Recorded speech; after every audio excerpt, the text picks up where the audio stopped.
ಕೊಳಾಳು ಜೋರ ಕೊಳಾಳು ಬೆನಕಪ್ಪ ಸ್ವಾಮಿ ಅಂತ. ಇವರು ಹಂಪೆ ಹತ್ತಿರ ಬ್ರಹ್ಮಾನಂದ ಗುರುಜಿಯಿಂದ ದೀಕ್ಷೆ ಪಡೆದಿದ್ದಾರೆ. ಆದರೆ ಇವು ಗುರುಗಳಾಗಿದ್ದಾರೆ ಈಗ. ಆದರೆ ವಿಚಾರ ಅಂದರೆ ಆಧ್ಯಾತ್ಮದ ವಿಚಾರ ಹೇಳ್ತಾ ಇದ್ವಿ. ಮುಂದೇನೆಂದರೆ ಈ ಪ್ರಪಂಚದಲ್ಲಿ ಫಸ್ಟ್ ಹುಟ್ಟಿದ್ದು ಯಾವುದು ಅಂತ ಒಂದು ಪ್ರಶ್ನೆ. ಆದರೆ ನಿರಾಕಾರವಾಗಿತ್ತು ಅವತ್ತು. ಮರನೂ ಇಲ್ಲ, ಬೀಜನೂ ಇರಲಿಲ್ಲ. ಆ ನಿರಾಕಾರದಲ್ಲಿ ಒಂದು ಬೀಜ ಅಂದರೆ ಆ ಬೀಜದಲ್ಲಿ ಗುರು ಹುಟ್ಟಿದ. ಆ ಗುರು ಏನು ಮಾಡಿದೆ, ಶಕ್ತಿ ಒಳಗೆ ಒಂದು ಓಂಕಾರ ಆಯಿತು. ಆ ಓಂಕಾರದಲ್ಲಿ ಏನಾಯಿತು ಅಂದರೆ ದೇವಿ ಪ್ರತ್ಯಕ್ಷ ಆದಳು ಅಂತ ಬರ್ತದೆ. ಆದಮೇಲೆ ಅದಕ್ಕಿಂತ ಮುಂಚೆ ಏನಪ್ಪ ಅಂದರೆ ಭೂಮಿನೂ ಹುಟ್ಟಿಲ್ಲ, ಸೂರ್ಯನೂ ಹುಟ್ಟಿಲ್ಲ, ಚಂದ್ರನೂ ಹುಟ್ಟಿಲ್ಲ, ಯಾವುದೂ ಹುಟ್ಟಿಲ್ಲ. ಅಲ್ಲೇನಾಯಿತು, ಹುಟ್ಟಿದ ಮೇಲೆ ನಿರಾಕಾರವಾಗಿರ್ತಕ್ಕಂಥದ್ದು ವಿಚಾರದಲ್ಲಿ ಓಂಕಾರ ಹುಟ್ಟು. ಓಂಕಾರದಲ್ಲಿ ಏನಾಯಿತು ಅಂದರೆ 52 ಅಕ್ಷರ ಹುಟ್ಟಿದ್ದು ಓಂಕಾರದಲ್ಲಿ, ಅದು ಬೇರೆ. ಓಂಕಾರದಲ್ಲಿ 52 ಅಕ್ಷರ ಹುಟ್ಟಿದವು.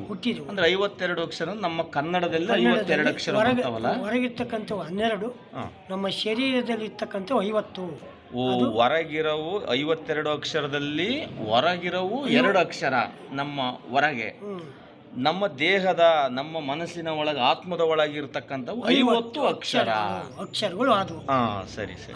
ಅವಾದ ಮೇಲೆ ಏನಾಯ್ತು ಅಂದರೆ ಆವಾಗ ಅಲ್ಲಿ ಏನಾಯ್ತು, ಈಗ ಓಂಕಾರದಲ್ಲಿ ಏನಾಯ್ತು ಅಂದರೆ ಒಂದು ಶಕ್ತಿ ಹುಡ್ತು. ಓಂಕಾರದಲ್ಲಿ ಒಂದು ಶಕ್ತಿ ಹುಡ್ತು. ಆ ಶಕ್ತಿ ಒಳಗೆ ಏನಾಯ್ತು ಅಂದರೆ ಅಲ್ಲಿ ಆಕಾರ, ಊಕಾರ, ಮಾಕಾರ ಆ 3 ಹುಟ್ಟಿದ್ವು. ಆಕಾರ, ಊಕಾರ, ಮಕಾರ ಅಂದ್ರೆ ಆ ಶಕ್ತಿ ಒಳಗೆ ಹುಟ್ಟಿದ್ವು. ಅವು ಬ್ರಹ್ಮ, ವಿಷ್ಣು, ಮಹೇಶ್ವರ ಅಂತ ಆಯ್ತು. ಆ ಸೃಷ್ಟಿ ಹುಟ್ಟಿದ ಮೇಲೆ ತಿರ್ಗಾ ಅವರು ಸೃಷ್ಟಿ ಮಾಡ್ಬೇಕಲ್ಲ. ಈಗ ಬ್ರಹ್ಮ ಪ್ರಪಂಚನ ದೇವಿ ಹೇಳ್ಬಿಟ್ಲು, ನೀವು ಈ ಲೋಕಕ್ಕೆ ಕರ್ತರಾಗಿದೆ ಅಂತ ಹೇಳಿದಾಗ ಆ ಭೂಮಿ ಸೃಷ್ಟಿ ಮಾಡ್ಬೇಕು ಅಂದಾಗ ಆ ಬ್ರಹ್ಮ ಏನು ಮಾಡ್ದ, ನಾನೇ ದೊಡ್ಡವನು ಅಂದ್ಕಂಡ. ಸೃಷ್ಟಿ ಮಾಡಬೇಕಾದ್ರೆ ಬ್ರಹ್ಮ, ವಿಷ್ಣು, ಮಹೇಶ್ವರರಲ್ಲಿ ನಾನೇ ದೊಡ್ಡ. ಬ್ರಹ್ಮನಿಗೆ ಅಹಂಕಾರ ಬೆಳೆದು ನಾನೇ ದೊಡ್ಡವನು. ರಜಗುಣ ಇತ್ತು. ಬ್ರಹ್ಮನಲ್ಲಿ ರಜೋಗುಣ ಇತ್ತು. ವಿಷ್ಣುನಲ್ಲಿ ತಮೋಗುಣ ಇತ್ತು. ವಿಷ್ಣುನಲ್ಲಿ ರಜಗುಣ ಇತ್ತು, ಶಿವನಲ್ಲಿ ತಮಗುಣ ಇತ್ತು. ಈ 3ಗಳು ಏನು ಚೇಂಜ್ ಆಗ್ತಾ ಬಂದಾಗ ಈ ರಜಗುಣ ಹೋಗಿ ತಮಗುಣ ಆಗತ್ತೆ, ರಜಗುಣ ಹೋಗಿ ಸತ್ವಗುಣ ಆಗುತ್ತೆ. ಅದು ಆ ಸತ್ವಗುಣನೇ ಈಗ ಬ್ರಹ್ಮ ಆಗ್ತಾನೆ ಕೊನೆಗೆ. ಸತ್ವಗುಣ ಲಾಸ್ಟಿಗೆ ಅವನು ರಜಗುಣದಲ್ಲಿ ಹುಟ್ಟಿರ್ತಕ್ಕಂಥನೇ ಬ್ರಹ್ಮ. ರಜೋಗುಣದಲ್ಲಿ ಹುಟ್ಟಿರ್ತಕ್ಕಂಥ ಬ್ರಹ್ಮ ನಾನು ಅಂತ ಇತ್ತಲ್ಲ, ರಜಗುಣದಲ್ಲಿ ಹುಟ್ಟಿದ್ದ. ಆವಾಗ ಏನು ಮಾಡ್ತೀವಿ, ಅವನು ಸತ್ವಗುಣ ಅಂದಾಗ ಈಗ ಇದು ಏನಾಗುತ್ತೆ, ಈ ಪ್ರಪಂಚ ಸೃಷ್ಟಿ ಮಾಡ್ಬೇಕಲ್ಲ. ಈಗ ಮೇಳಿಲಿ 3 ಸೃಷ್ಟಿ ಮಾಡಿರಿ ಅಂತೇಳಿ ಕೈ ಬಿಟ್ಟು ಹೋಗ್ಬಿಟ್ರು. ಯಾರು? ಆ ಜಗನ್ಮಾತೆ, ಆದಿಶಕ್ತಿ, ಪರಾಶಕ್ತಿ, ಓಂಕಾರ ಶಕ್ತಿ. ಆವಾಗ ಏನಾಯಿತು, ಆವಾಗ ಹೇಳಿದಾಗ ಏನಾಯಿತು, ಇಲ್ಲಿ ಈಶ್ವರನಲ್ಲಿ 5 ಮುಖಗಳು ಹುಟ್ಟಿದ್ವು. ಈಶ್ವರನಲ್ಲಿ 5 ಮುಖಗಳು, ಪಂಚಮುಖಗಳು. ಅದರಲ್ಲಿ ಏನಾಯ್ತು ಅಂದ್ರೆ ಸದ್ಯೋಜಾತದಲ್ಲಿ ಪೃಥ್ವಿ ಆಯ್ತು. ಪೃಥ್ವಿ ಆಯ್ತು. ಆಮೇಲೆ ಈಶ್ವರನಲ್ಲಿ ವಾಮದೇವನಿಂದ ನೀರಾಯ್ತು. ಅಘೋರ ಮುಖದಿಂದ ಅಗ್ನಿ ಆಯ್ತು. ಅಘೋರ ಮುಖದಿಂದ ಸತ್ಪುರುಷನಿಂದ ಗಾಳಿ ಆಯ್ತು. ಈಶನಿಂದ ಆಕಾಶ ಆಯ್ತು. ಈಶ್ವರನ ಮುಖದಿಂದ ಆಕಾಶ. ಇನ್ನು ಈಶ್ವರ ಆಗಿರ್ಲಿಲ್ಲ, ಒಬ್ಬನೇ. ಬರೀ ಈಶನ ಮುಖದಲ್ಲಿ ಆಕಾಶ ಆಯಿತು. ಹಿಂಗೆಲ್ಲ ಆದ್ಮೇಲೆ ಅವಾಗ 5 ಪಂಚಭೂತಗಳು ಉದ್ಭವವಾದವು. ಹಾಗಾದಾಗ ಏನಾಯ್ತು, ಈಗ ಸೃಷ್ಟಿ ಮಾಡಿದೀನಿ ಅಂತ ಬ್ರಹ್ಮ ಇವನೇನ್ ಮಾಡಿದ, ಬ್ರಹ್ಮ ಇಬ್ಬರನ್ನು ನುಂಗಿಬಿಟ್ಟ. ಯಾರನ್ನ? ವಿಷ್ಣುನು ಶಿವನು ನುಂಗಿಬಿಟ್ಟ. ಬ್ರಹ್ಮ ವಿಷ್ಣುವನ್ನು ಶಿವನನ್ನು ನುಂಗಿಬಿಟ್ಟ. ಸೂಕ್ಷ್ಮ ಶರೀರದಲ್ಲಿ ಆಯ್ತದು.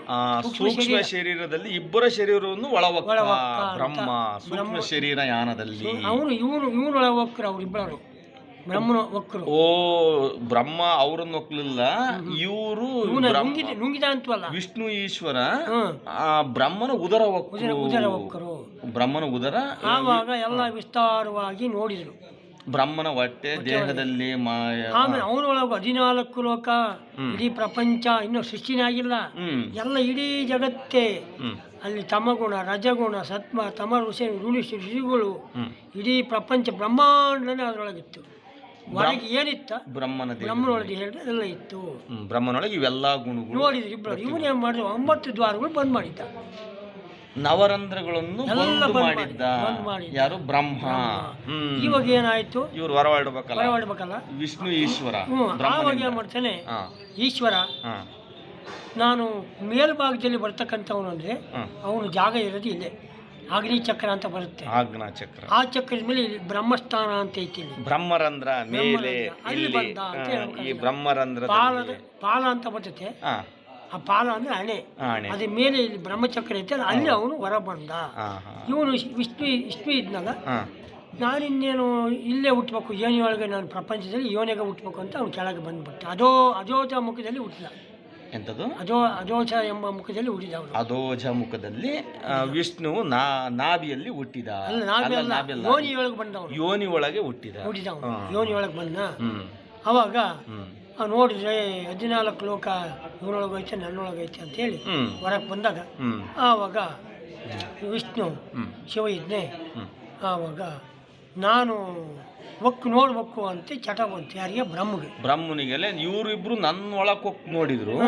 ನಾನು ಇವ್ರ ಶರೀರ ಹೋಗಿ ಸೂಕ್ಷ್ಮ ಶರೀರ ಯಾನದಲ್ಲಿ ನಾನು ಇವ್ರನ್ನ ನೋಡ್ಬೇಕು ಅಂತ ಇಷ್ಟು ಶರೀರ ಹೋಗಿ ನೋಡೇ ಬಿಡ್ಬೇಕು ಅಂದಾಗ ಅವನು ಯೋಗ ಬ್ರಹ್ಮನಿಗೆ ಆ ವಾಸೆ ಹುಟ್ಟಿತು. ಅವಾಗ ಬರೀ ನೀರಿತ್ತು, ಜಲಮಯ ಇತ್ತು.